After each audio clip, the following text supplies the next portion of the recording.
کچھ لوگ جو ہے وہ یہ بیانیاں پیش کر رہے ہیں کہ کبھی خوارج سے ملتے ہیں، کبھی روافض سے ملتے ہیں، اور پھر کھانا پینا جو ہے وہ شروع ہو جاتا ہے. اور کتنے ایسے ہیں جو پہلے ڈوب چکے ہیں.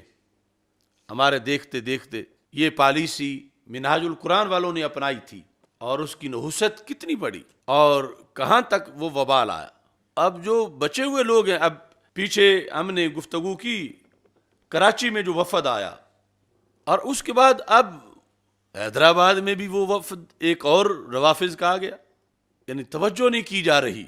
کراچی میں جس وفد سے ایوارڈ لیا گیا جو ایران سے آیا تھا، اور پھر اس کا ہمارے جب اہل سنت و جماعت کے ایک حساس حلقے نے اعتراض کیا کہ کیوں ان سے ملاقات کی گئی، تو اس کا پھر ایک جواب دیا گیا. اور میں سمجھتا ہوں کہ جرم گناہ بدتر از گناہ کے زمرہ سے وہ جواب ہے کہ چونکہ غیر ملکی وفد تھا، چونکہ سرکاری تھا، چونکہ گھر آ گئے تھے. ارے جن سے بچاؤ کا حکم ہے وہ سرکاری ہوں یا غیر سرکاری ہوں، وہ ملکی ہوں یا غیر ملکی ہوں، دیکھنا تو یہ ہے کہ یا وہ علماء سو ہیں، بد عقیدہ ہیں یا نہیں ہیں. اور ہمیں پتہ ہے جب وہ وفد یہ نہیں کہ ڈائریکٹ آ کر ان کے گھر کے سامنے اترا ہے، وہ تو ایک ہفتہ پہلے ان کے پروگرام اسلام آباد میں ہو رہے تھے، ہم دیکھ رہے تھے، اور انہی لوگوں کے ساتھ ہو رہے تھے جو لوگ صحابہ کو روزانہ گالیاں دیتے ہیں. یعنی وہ ایک ہفتہ پہلے کے پروگرام اس وفد کے جو مفتی اعظم کو بعد میں جا کے ملا، راجہ ناصر عباس کے ساتھ ہو رہے تھے. اسلام آباد کے اندر کنونشن سینٹر میں ان کا پروگرام ہوا، سارے میڈیا پہ وہ تصویریں موجود ہیں. اور وہی راجہ ناصر اس نوید عاشق کے سٹیج میں ساتھ بیٹھا تھا جو صحابہ کو، اہل بیت کو، قرآن کو، اللہ کو، اللہ کے رسول صلی اللہ علیہ وسلم کو، اہل بیت و صحابہ رضوان اللہ علیہم اجمعین سب کو گالیاں بک رہا تھا. وہی اسی سٹیج پر ان کا میزبان تھا. اور کچھ لوگ یہ سمجھتے ہیں کہ شاید جو ملیں گے تو مسئلے حل ہوں گے. خاک مسئلے حل ہونے ہیں. اب کیا مسئلہ حل ہوا، کیا پیش کیا گیا، انہیں پہلے پتہ نہیں ہے. یہ کوئی بچے ہیں، بوڑھے ہو گئے ہیں اب، کہ ان کی کتابوں میں لکھا ہے لا ولا الا بالبراء، کہ جب تک صدیق و عمر رضی اللہ تعالی عنہما کو گالیاں نہ دی جائیں، مولا علی سے پیار کیا ہی نہیں جا سکتا. یہ ان کے مذہب کی کتابوں میں لکھا ہوا ہے. تو یہ محض بہانے ہیں، اور جرم گناہ بدتر از گناہ ہے. پیش کیا انہوں نے آگے سے کیا کہا کہ ہمارے مراجع جو ہیں وہ تو کہتے ہیں مقدسات اہل سنت کا ادب کیا جائے، لیکن یہ لوگ نہیں کرتے، ہم کیا کر سکتے ہیں. یہ پورا جو کردار تھا اور جو جواب ہے، یہ مراجع کو دھلا ہوا پیش کرنے کی کوشش کی گئی کہ ان کے مراجع تو ٹھیک ہیں، یہ ذاکر خراب ہیں، یا وہ تو ایرانی تو ٹھیک ہیں، یہ پاکستانی خراب ہیں، یا جو برطانیہ سے ایڈ لے رہے ہیں وہ خراب ہیں، خمینی تو ٹھیک ہے اور یہ خراب ہیں، فلاں فلاں. نہیں، خمینی کی کتابیں ہوں یا مراجع کی کتابیں ہوں، اے مفتی اعظم، یہ سب کچھ ان سب میں موجود ہے. تم کس منہ سے یہاں ان کے وکیل بنے ہوئے ہو؟ یہ جو بکتے ہیں سب کچھ ان کی کتابوں میں آپ کو دکھا دیتا ہوں. اور اگر کوئی کوشش کرنی تھی تو وہ تو آپ لکھ کے مطالبہ بھیج بھی سکتے تھے، ان سے جواب لے سکتے تھے. یہ جو مجمع و تقریب بین المذاہب ہے، یہ تو ان کا ایک ٹولہ ہے شکار کرنے کے لیے. اور اس کے لیے یہ ضروری نہیں کہ کوئی بہت قدآور شخصیت ہو اور اس کے پاس ہی جائیں. یہ تو وہ جو اہل حرم کا سوداگر بیٹھا ہے اسلام آباد میں، نعیمی لفظ کو بیچ رہا ہے، آپ سے پہلے تو اس کے پاس سے ہو کے آئے تھے. اس کی کیا علمی حیثیت ہے اور کیا قیادت ہے اس کی، سوائے اس کے کہ وہ اہل سنت و جماعت کا ایک سوداگر ہے اور نظریہ اہل سنت کو فروخت کرتا ہے. تو یہ تو وہاں سے بھی چکر لگا کے آئے. کچھ ہمارے بھولے ہوئے ورکر کہتے ہیں کہ نہیں نہیں، یہ بات ہوگی تو آگے بڑھے گی. کتنی بار ہوئی بات، اب وہ ملاقات ہوئی تو توہینیں ہوئیں. اب حیدرآباد میں ابو الخیر نے ملاقات کی، کہنے کو تو ابو الخیر، مگر گود میں شر کہاں سے آ گیا؟ دارالعلوم کا نام مجددیہ رکھا، رکن الاسلام. اور اگر آج مجدد زندہ ہوتے تو ان کو کان سے پکڑتے کہ اتنے پلیدوں کو پاس بٹھاتے ہو اور ہمارے نام استعمال کرتے ہو. اور یہ وہاں ان کے دروازے پر اچانک آ گئے تھے اور یہاں ان کے دروازے پر اچانک آ گئے ہیں، اور روزانہ سندھ میں صحابہ کو تبرہ کیا جا رہا ہے، روزانہ ہو رہا ہے، حیدرآباد میں، لاڑکانہ میں، سکھر میں، کراچی میں، اور یہ روزانہ بیٹھ کے جفیاں ڈال کے کھا پی رہے ہیں۔ اور ہم جس وقت درخواست کرتے ہیں، اب ہمارا اس میں مفاد کیا ہے؟ صرف یہی ہے کہ جس کا رد کریں گے اس کے لونڈے ہمیں گالیاں دیں گے، بظاہر تو یہی ہے ہماری مخالفت۔ تو اس لیے بھی اوپر سے ہو رہی ہے، ہمارے نام سے سب کچھ بند ہے، تصویر لگائیں فیس بک پہ کہیں، کیونکہ امریکہ کا ایجنڈا ہے وحدت ادیان۔ وہ کہتے ہیں انسانیت کی بنیاد پہ سب ایک ہو جاؤ، یہ چھوڑو یہ مسلم ہے یہ کرسچن ہے۔ اب اس کے نیچے وحدت مسالک ہے، اسی کے ایجنڈا پورا تب ہوتا ہے جب یہ ہو۔ یہ صلح کلیت اسی کا بھیجا ہوا ایک تحفہ ہے۔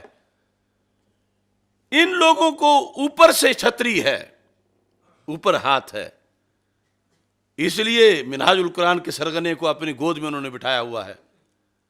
اور بڑے بڑے ہمارے پکے لوگ آج، یہ لاہور میں ایک سرکس چلتا ہے چنگی امر سدو میں، باری باری سارے وہاں جاتے ہیں یاترا کرنے کے لیے، اسلاف کی فکر کو چھوڑ کے نام میں نعیمی رکھیں، رضوی رکھیں، سب رکھیں، اور پھر وہاں جا کر چکر لگائیں۔ ساری زندگی کے یہ ایسے مدرس ہیں، صرف تنخواہ کی خاطر منہاج القرآن داخل ہو گئے ہیں کہ تنخواہ اچھی مل رہی ہے، اور منہاج القرآن نے ان کو روافض کے چرنوں میں جا کے داخل کرا دیا۔ ہمارا کام گالیاں لے کر، گالیاں کھا کے بھی ان کو سمجھانا ہے کہ باز آ جاؤ، خطبائے فتنہ نہ بنو، اور یہ تمہاری بونگی دلیلیں ہیں، بوگس ہیں، اور ان میں سے بہت سے ایسے ہیں جو فائلیں لے کے ان کے چھوٹے چھوٹے ان کی جا کے پہلے دفتروں میں چکر لگاتے رہتے ہیں، اور پھر حادثہ یک بار نہیں ہوتا، پہلے کافی اس پہ ورک ہوتا، اچانک میڈیا لے کے مہمان سارے دروازے پہ نہیں آ جاتے، پہلے دوستیاں ہوتی ہیں، پھر یہ سارے سلسلے ہوتے ہیں۔ اس واسطے میں پھر ایک بار ان سے درخواست کرتا ہوں کہ بد عقیدہ ہے، وہ روافض کا ہو یا خوارج کا ہو، وہ قوم سے آئے یا نجد سے آئے، وہ سرکاری ہو وہ غیر سرکاری ہو، وہ بلایا جائے وہ آپ آ جائے، وہ عالم کے پاس آئے یا جاہل کے پاس آئے، یہ ایک ہی مسئلہ ہے۔ اس واسطے یہ لوگ ذرا اپنے ناموں کو دیکھیں، اپنے مدارس کے ناموں کو دیکھیں۔ اب وہ جو ابو الخیر صاحب ہیں، ان کا جو مدرسہ ہے اس کی مسجد کا امام دیوبندی ہے، بلکہ مسجد ہے دیوبند کے ساتھ، سال سے مدرسہ کی مسجد دیوبند کے پاس ہے، اور مدرسہ کے اندر پھر مہمان وہ رافضی آ کے بیٹھے ہوئے ہیں، اور خود اہل سنت کے لیڈر ہیں۔ اس سلسلہ میں صرف 2 حوالے ذکر کر کے ان کے لیے، اور باقی سب جو یہ فیشن بنائے ہوئے ہیں روز ان کے پاس جاتے ہیں اور ان کو اپنے پاس بلاتے ہیں، میری نہیں تو اپنے بڑوں کی مان لو۔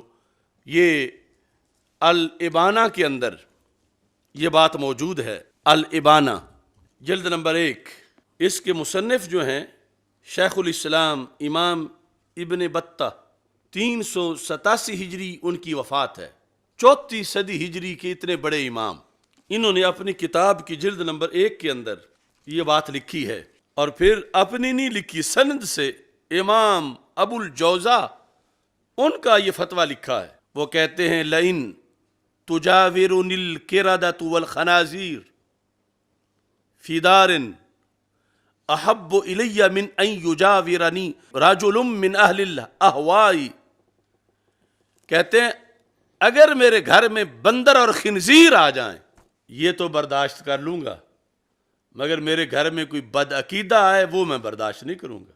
لئن تجاورونی فی دار، اگر کسی گھر میں میرے پاس آ بیٹھیں، کون؟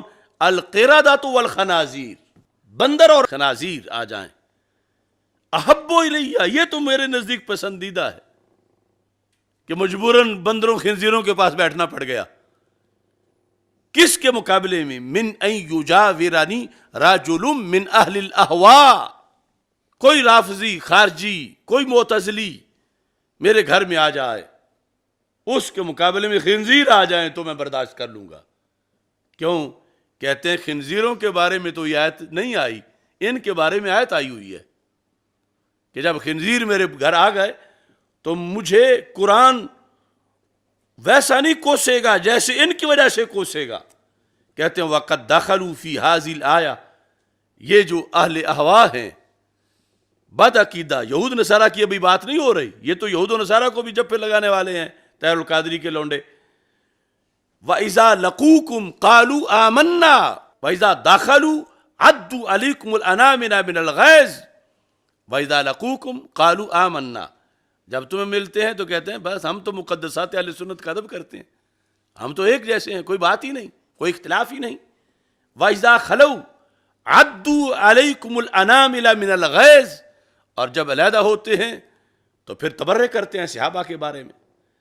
یا خوارج اپنی جو بدگمانیاں پھیلاتے ہیں، اللہ فرماتا ہے پھر ان سے سلوک وہ کرو جو یہ علیحدہ کرتے ہیں۔ قُلْ مُوتُوا بِغَيْظِكُمْ، جب تمہیں ملنے آ جائیں تو کہو مر جاؤ تم اپنے غیظ میں، دفع ہو جاؤ۔ قُلْ مُوتُوا بِغَيْظِكُمْ، یہ نہیں کہ واتانے کو معنقہ کرو، قُلْ مُوتُوا بِغَيْظِكُمْ۔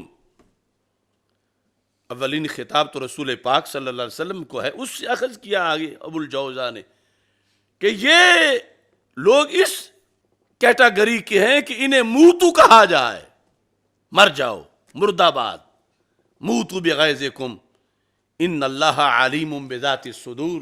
اب یہ تھا طریقہ اسلاف کا، یہ حکم ہے، یہ شریعت ہے، اور یہ صرف اس کتاب میں نہیں، یہ شرح اصول اعتقاد اہل السنہ والجماعہ من الکتاب والسنہ و اجماع الصحابہ والتابعین، اس کی دوسری جلد کے اندر امام لالکائی نے بھی اس کو لکھا ہے، اور اس کے الفاظ جو ہیں ان ابی الجوزا، وہی راوی ہیں، وہی امام ان کا فتویٰ ہے، لَن یجاورنی فی داری قردہ وخنازیر احب الی من ان یجاورنی احد منہم، یعنی اصحاب الاہواء، کہ اگر ان بد عقیدہ لوگوں میں سے کوئی بندہ میرے گھر آ جائے، اس سے بہتر ہے کہ خنزیر میرے گھر آ جاتا، اس سے بہتر ہے کہ بندر آ جاتے۔ اب وہ امام ابو الجوزا اور یہ ائمہ لکھنے والے، کیا ان کا کوئی خلق نہیں تھا؟